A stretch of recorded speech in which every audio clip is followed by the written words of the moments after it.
ಕೊಟ್ಟಂತಹ ಸುಜಾತಾ ಭಟ್ ವಿರುದ್ಧ ಸದ್ಯಕ್ಕೆ ಕಾನೂನು ಕ್ರಮ ಇಲ್ವಾ? ಹಾಗಾದ್ರೆ ಯಾವುದೇ ಕ್ರಮ ತೆಗೆದುಕೊಳ್ಳದೆ ಸುಜಾತಾ ಅವರನ್ನ ಬಿಟ್ಟು ಕಳುಹಿಸಿದೆ ಎಸ್ಐಟಿ. ಡಿಜಿಪಿ ಪ್ರಣವ್ ಮೊಹಂತಿ ಸೂಚನೆ ಮೇರೆಗೆ ಬಂಧಿಸದಿರುವಂತಹ ನಿರ್ಧಾರಕ್ಕೆ ಬರಲಾಗಿದೆ ಎಸ್ಐಟಿ. ಮತ್ತೆ ವಿಚಾರಣೆಗೆ ಕರೆದ್ರೆ ಹಾಜರಾಗಬೇಕು ಅಂತ ಸುಜಾತಾ ಭಟ್ಗೆ ಸೂಚನೆಯನ್ನು ಸಹ ಕೊಟ್ಟಿದ್ದಾರೆ. ಬಂಧನವಾಗುವಂತಹ ಭೀತಿಯಲ್ಲಿದ್ದಂತಹ ಸುಜಾತಾ ಭಟ್ಗೆ ಸದ್ಯಕ್ಕೆ ರಿಲೀಫ್ ಕೊಟ್ಟಿದೆ ಎಸ್ಐಟಿ. ಬುರ್ಡೆ ಗ್ಯಾಂಗ್ ಜೊತೆ ಸೇರಿ ಸುಳ್ಳು ದೂರನ್ನ ಕೊಟ್ಟಿದ್ದಂತಹ ಸುಜಾತಾ ಭಟ್ ಸದ್ಯಕ್ಕೆ ರಿಲೀಫ್ ಆಗಿದ್ದಾರೆ. ಸುಳ್ಳು ದೂರ ಕೊಟ್ಟಂತಹ ಸುಜಾತಾ ಭಟ್ ವಿರುದ್ಧ ಸದ್ಯಕ್ಕೆ ಕಾನೂನಿನ ಕ್ರಮ ಆಗಿಲ್ಲ. ಪ್ರಣವ್ ಮೊಹಂತಿ ಅವರು ಹೇಳಿದಿರುವಂತೆ ಈಗ ಬಂಧಿಸದೇ ಇರುವಂತಹ ನಿರ್ಧಾರಕ್ಕೆ ಎಸ್ಐಟಿ ಬಂದಿದೆ. ಮತ್ತೆ ಒಂದು ವೇಳೆ ನಾವು ವಿಚಾರಣೆ ಕರೆದ್ರೆ ನೀವು ಬರಬೇಕು ಅಂತ ಹೇಳಿ ಕಳಿಸಿದ್ದಾರೆ. ಈ ಬಗ್ಗೆ ಹೆಚ್ಚಿನ ಡೀಟೇಲ್ಸ್ ಕೊಡ್ತಾರೆ ನಮ್ಮ ಪ್ರತಿನಿಧಿ ಭರತ್ರಾಜ್, ನೇರ ಸಂಪರ್ಕದಲ್ಲಿ ಜಾಯ್ನ್ ಆಗಿದ್ದಾರೆ. ಭರತ್ರಾಜ್, ಅನನ್ಯ ಭಟ್ ಕತೆ ಕಟ್ಟಿದ್ದಾಯ್ತು, ಈಗ ವಸಂತಿ ಬದುಕಿದ್ದಾರೆ, ಸತ್ತಿಲ್ಲ ಅನ್ನುವಂತಹ ಕಥೆಯನ್ನ ಕಟ್ತಾ ಇದ್ದಾರೆ. ವಿಚಾರಣೆ ಸಂದರ್ಭದಲ್ಲಿ ಎಷ್ಟು ತಪ್ಪೊಪ್ಕೊಂಡಿದ್ದಾರೆ, ಜೊತೆಗೆ ಏನೆಲ್ಲ ಕತೆ ಕಟ್ಟಿದ್ರು ವಿಚಾರಣೆಯಲ್ಲೂ ಸಹ ಅಂತ ಸುಜಾತಾ ಭಟ್? ಪ್ರಗತಿ, ಸುಜಾತಾ ಭಟ್ ಪ್ರಕರಣಕ್ಕೆ ಸಂಬಂಧಪಟ್ಟಂತೆ ಬಹಳ ವಾಸ್ತವ. ಅವರು ಸುಳ್ಳು ಹೇಳ್ತಾ ಇದ್ದಾರೆ. ಅವರು ಹೇಳ್ತಾ ಇರುವಂತಹ ಪ್ರಕರಣಗಳೆಲ್ಲವೂ ಸುಳ್ಳು. ಅವರು ಹೇಳ್ತಾ ಇರುವಂತಹ ಕಥೆಗಳೆಲ್ಲವೂ ಕೂಡ ಆ ಕಟ್ಟು ಕಥೆಗಳು ಅನ್ನುವಂಥದ್ದು ಇಡೀ ಜಗತ್ತಿಗೆ ಈಗ ಗೊತ್ತಾಗಿರುವಂಥದ್ದು. ಆದ್ರೆ ಒಂದು ತನಿಖಾ ದೃಷ್ಟಿಯಿಂದ ಮತ್ತು SIT ಅವರ ತನಿಖೆ ಆಂಗಲ್ಗಳಿಂದ ಅವರನ್ನ ನಿರಂತರ 4 ದಿನಗಳ ಕಾಲ ವಿಚಾರಣೆ ಮಾಡಿತ್ತು.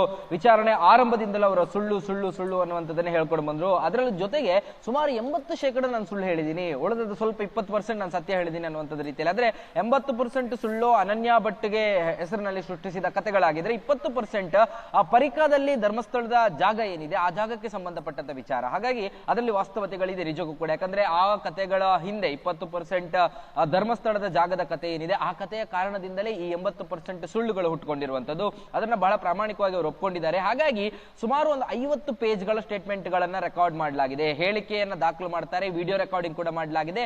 ಅಷ್ಟು ಸುಳ್ಳುಗಳ ಕಂತೆಗಳನ್ನ ಯಾಕಾಗಿ ಸೃಷ್ಟಿಸಿದ್ರಿ, ಏನಕ್ಕಾಗಿ ಸೃಷ್ಟಿಸಿದ್ರಿ, ಹೇಗಾಗಿ ಮಾಡಿದ್ರಿ, ಆ ಕಥೆಗಳ ಹಿಂದಿರೋ ಸೂತ್ರಧಾರರು ಯಾರು, ಹೀಗೆ ಅನೇಕ ಪ್ರಶ್ನೆಗಳನ್ನ ಅವರ ಹತ್ರ ಕೇಳಲಾಗಿರುವಂತದ್ದು. ಇದರೆಲ್ಲದರ ಮಧ್ಯೆ ಅವರು ಮತ್ತೆ ಒಂದು ಪ್ರಶ್ನೆಗಳನ್ನ SIT ಅಧಿಕಾರಿಗಳಿಗೆ ಕ್ರಾಸ್ ಮಾಡ್ತಾರೆ. ಅಂದ್ರೆ ಈ ಅಜ್ಜಿ ಹೇಗಂದ್ರೆ ಅನೇಕ ಕಥೆಗಳನ್ನ ಸೃಷ್ಟಿಸಿ ಬಿಟ್ಟುಕೊಡುವಂತದ್ದು ಮತ್ತು ಅವರ ಸ್ಕ್ರಿಪ್ಟ್ ಗಳನ್ನ ಯಾವ ಸಿನಿಮಾಗೂ ಹತ್ತಿರ ಇರುವಂತಂದ್ರೆ ಯಾವ ಸಿನಿಮಾಗೂ ಕಡಿಮೆ ಇಲ್ಲದ ರೀತಿಯಲ್ಲಿ ಅವರು ಸಿನಿಮಾದ ಸ್ಕ್ರಿಪ್ಟ್ ಗಳ ಮಾದರಿಯಲ್ಲಿ ತಮ್ಮ ಕಥೆಗಳನ್ನ ಸೃಷ್ಟಿಸಿಕೊಂಡು ಹೋಗ್ತಾ ಇರುವಂತದ್ದು. ವಾಸಂತಿ ಶ್ರೀವಾತ್ಸವ್ ನಮ್ಗೆ ಗೊತ್ತಿರಬಹುದು, ಆರಂಭದಲ್ಲಿ ಈ ಪ್ರಕರಣ ಚರ್ಚೆಗೆ ಬಂದಾಗ ಅನನ್ಯ ಭಟ್ ಫೋಟೋ ವೈರಲ್ ಆಗಿರಲಿಲ್ಲ, ಅನನ್ಯ ಭಟ್ ಫೋಟೋವೇ ಇಲ್ಲ, ಎಲ್ಲ ಸುಟ್ಟೋಗಿದೆ ಅನ್ನುವಂತ ವಾದಗಳನ್ನು ಅವರು ಮುಂದಿಟ್ಟಿದ್ರು. ಆದ್ರೆ ಅದರ ಮಧ್ಯೆ ಒಂದು ಫೋಟೋವನ್ನು ಅವರು ತೋರಿಸ್ತಾರೆ. ಅನೇಕರು ನಂಬಿದ್ರು ಅದೇ ಫೋಟೋ ಅನನ್ಯ ಭಟ್ಟದ ಅನ್ನುವಂಥದ್ದು. ಏಷ್ಯಾನೆಟ್, ಸುವರ್ಣ ನ್ಯೂಸ್ ಆ ಒಂದು ಫೋಟೋದ ವಾಸ್ತವತೆಗಳ ಬಗ್ಗೆ ಸತ್ಯಗಳನ್ನು ಬೆಳಕಿಗೆ ಚೆಂದಾಗ ಮಡಿಕೇರಿ ಮೂಲದ, ಬೆಂಗಳೂರಿನ ಮದುವೆ ಮಾಡಿಕೊಟ್ಟಂತಹ ಮಡಿಕೇರಿ ಮೂಲದ ವಾಸಂತಿ ಶ್ರೀವಾಸ್ತವ್ ಫೋಟೋ ಅನ್ನುವಂಥದ್ದು ವಾಸ್ತವವಾಗಿ ಎಲ್ಲರಿಗೂ ಕೂಡ ಗೊತ್ತಾಯ್ತು. ಆ ಪ್ರಕರಣಕ್ಕೆ ಸಂಬಂಧಪಟ್ಟಂತೆ ಆ ಫೋಟೋವನ್ನ ಅವರು ಸೃಷ್ಟಿಸಿದ್ದು ಹೇಗೆ ಅನ್ನುವಂಥದ್ರ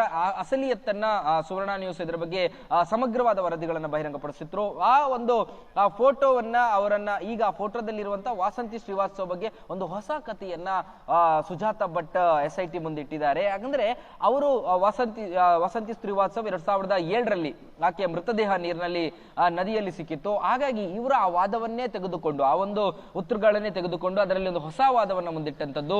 ಹಾಗೆ ಸಿಕ್ಕಂತ ಮೃತದೇಹ ವಾಸಂತಿ ಶ್ರೀವಾತ್ಸವದಲ್ಲ, ಕೊಳೆತ ಮೃತದೇಹವನ್ನು ನೀವು ಹೇಗೆ ಹೇಳ್ತೀರಾ, ಆಕೆಯದ್ದೇ ಮೃತದೇಹ ಅನ್ನುವಂತಹ ಒಂದು ಹೊಸ ವಾದವನ್ನ ಮುಂದಿಟ್ಟಿದ್ದಾರೆ. ಹಾಗಾಗಿ ಆ ವಾದ ಒಂದು ಚರ್ಚೆಗಳನ್ನ ಮತ್ತೆ ಹೊಸದಾಗಿ ಅವರು ಮುಂದಿಟ್ಟಿರುವಂತದ್ದು. SIT ಅಧಿಕಾರಿಗಳು ಅದನ್ನ ತನಿಖೆ ನಡೆಸ್ತೀವಿ ಅನ್ನುವಂಥದ್ದನ್ನ ಒಂದು ಅಜ್ಜಿಗೆ ಆ ಭರವಸೆಯನ್ನು ಕೂಡ ಕೊಟ್ಟಿದ್ದಾರೆ. ಆ ಭರವಸೆಗಳು ಅನ್ನೋದಕ್ಕಿಂತ ಹೆಚ್ಚಾಗಿ ಆ ಅಜ್ಜಿ ಅನೇಕ ರೀತಿಯಾದಂತಹ ಪ್ರಶ್ನೆಗಳನ್ನ, ಅನೇಕ ರೀತಿಯಾದಂತಹ ವಾದಗಳನ್ನ ಮುಂದಿಡ್ತಾ ಇರುವಂತದ್ದು. ಅದರಲ್ಲಿ ವಾಸಂತಿ ಶ್ರೀವಾತ್ಸವ್ ಅನ್ನುವಂತ ಆ ಫೋಟೋದ ವಿಚಾರಗಳು ಪ್ರಶ್ನೆಗಳಲ್ಲಿ ಚರ್ಚೆಗಳಿಗೆ ಬಂದಾಗ ಆ ಪ್ರಶ್ನೆಗಳಲ್ಲಿ, ಆ ಚರ್ಚೆಗಳಲ್ಲಿ ಅವರು ಅವರದ್ದೇ ಆದ ವಾದಗಳನ್ನ ಮತ್ತೆ ಮತ್ತೆ ಮುಂದಿಡುವಂತದ್ದು. ಒಂದು ರೀತಿಯಾಗಿ ಈ ಕಥೆಗಳನ್ನ ಆರಂಭದಿಂದ ಈವರೆಗೂ ಕೂಡ ಸಿನಿಮಾ ಮಾದರಿಯ ಸ್ಕ್ರಿಪ್ಟ್ಗಳ ರೀತಿಯಲ್ಲಿ ಆ ಅಜ್ಜಿ ಪ್ರೆಸೆಂಟ್ ಮಾಡ್ತಾ ಇದ್ದಾರೆ. ಅದು ಯಾವ ಸಿನಿಮಾಗಳಿಗೂ ಕಡಿಮೆ ಇಲ್ಲದ ರೀತಿಯಲ್ಲಿ ಆ ಸ್ಕ್ರಿಪ್ಟ್ಗಳು ಬಹಳ ಕ್ಲಿಯರ್ ಆಗಿ ಪ್ರೆಸೆಂಟ್ ಆಗ್ತಾ ಇದೆ. ಹಾಗಾಗಿ SIT ಅಧಿಕಾರಿಗಳ ಮುಂದೆ ಆದ್ರೂ ಕೂಡ ಇಂಥ ಸ್ಕ್ರಿಪ್ಟ್ಗಳಿಗೆ ಕಡಿವಾಣಗಳು ಬೀಳಬಹುದು ಅಂದ್ರೆ ಖಂಡಿತ ಆ ರೀತಿಯಾದದ್ದು ಕೂಡ ಆಗ್ಲಿಲ್ಲ. ಅಂತಿಮವಾಗಿ ಮತ್ತೆ ವಾಸಂತಿ ಕಥೆಯಲ್ಲಿ ಒಂದು ಹೊಸ ಕಥೆಯನ್ನು ಸೃಷ್ಟಿಸಿ ಅದರ ಆ ಕಟ್ಟುಕತೆಗಳನ್ನ ಅವರು SIT ಮುಂದೆ ಕೂಡ ಇಟ್ಟಿರುವಂತದ್ದು. ಭರತ್, ಹಾಗೆ ಸಂಪರ್ಕದಲ್ಲಿರಿ.